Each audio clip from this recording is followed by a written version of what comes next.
यह कथा है कि गीता का कितना प्रभाव होता है। गीता के अध्ययन और श्रवण की तो बात ही क्या है, गीता को रखने मात्र से भी बड़ा महात्म्य है। एक सिपाही था, वह रात के समय कहीं अपने घर जा रहा था। रास्ते में उसने चंद्रमा के प्रकाश में एक वृक्ष के नीचे एक सुंदर सी स्त्री देखी। उसने उस स्त्री से बातचीत की तो उस स्त्री ने कहा कि मैं आ जाऊं क्या? सिपाही ने कहा हाँ आ जा। सिपाही के ऐसा कहने पर वह स्त्री, जो वास्तव में चुड़ैल थी, उसके पीछे आ गई और वह रोज़ रोज़ रात में उसकी सिपाही के पास आती, उसके साथ सोती, उसका संग करती और सवेरे चली जाती।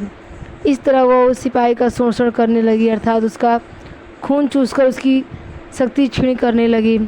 एक बार रात में वे दोनों लेट गए, पर बत्ती जलती रह गई तो सिपाही ने उससे कहा कि तू बत्ती बंद कर दे।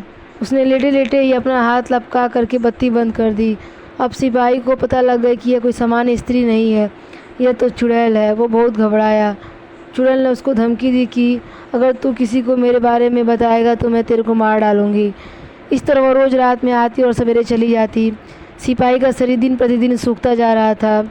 लोग उससे पूछते, भैया तुम इतने क्यों सूखते जा रहे हो, बात क्या है, बताओ तो सही। परंतु चुड़ैल के डर के मारे वो किसी को बताता ही नहीं था।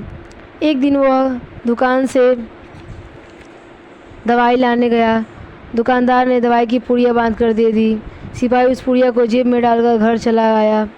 रात के समय जब वह चुड़ैल आई तब वह दूर से ही खड़े खड़े बोली कि तेरी जेब में जो पुड़िया है उसको निकाल कर फेंक दे। सिपाही को विश्वास हो गया कि इस पुड़िया में ज़रूर कुछ करामात है, तभी वो आवाज़, आज यह चुड़ैल मेरे पास नहीं आ रही है। सिपाही ने उससे कहा कि मैं पुड़िया नहीं फेंकूँगा। चुड़ैल ने बहुत कहा पर सिपाही ने उसकी बात नहीं मानी। जब चुड़ैल का उस पर कोई वश नहीं चला तो वो चली गई। सिपाही जेब से पुड़िया को निकालकर देखा तो वह गीता का फटा हुआ पन्ना था। इस तरह गीता का प्रभाव देखकर वह सिपाही हर समय अपनी जेब में गीता रखने लगा। वह चुड़ैल फिर कभी उसके पास वापस नहीं आई।